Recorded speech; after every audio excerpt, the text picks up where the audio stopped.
The target audience for a lot of Japanese animation, especially some of these more niche titles, is very much an audience that does know a little bit of Japanese. They are a little bit interested in the culture. You have an audience that's very particular about what they like in translation. There's a history of fan translation of these animated shows that has extended past 20, 25 years, almost 30 years now.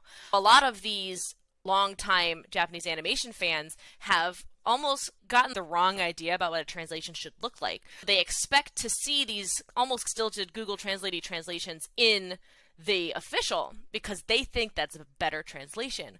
Whereas enjoyers of other foreign media, like in English to French translation, where they've had a lot longer history of official translations being widely distributed, may understand a little bit more how it works. You have a lot of not only very misinformed audience members, but those misinformed audience members can be very loud. You have to play around and be like, I'm going to leave in honorifics. Some words I'm going to leave in Japanese because I know my target audience will expect those to be in Japanese.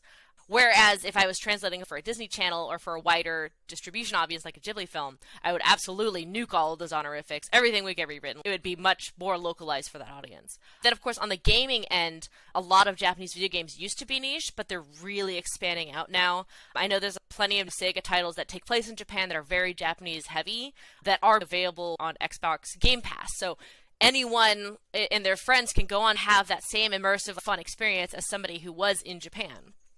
That presents its own kind of challenges. Do we want to leave in all those honorifics? Do we want to leave these words in Japanese? If we do, how are we adding an explicitation or something so that our completely vanilla users who know nothing are going to have that same experience? It's always a big juggle. For me, I feel like my balance is more skewed towards audience, to the point where sometimes I do have to talk with creators either in animation or on the development side to be like, we need to change this for our audience because of X, Y, and Z. Here's the reasoning. If you have a problem with that, let's talk. But from my professional experience and also as a member of the culture, I can tell you right now this isn't going to work. There's a lot of communication that goes by, but definitely heavily weighted towards the audience.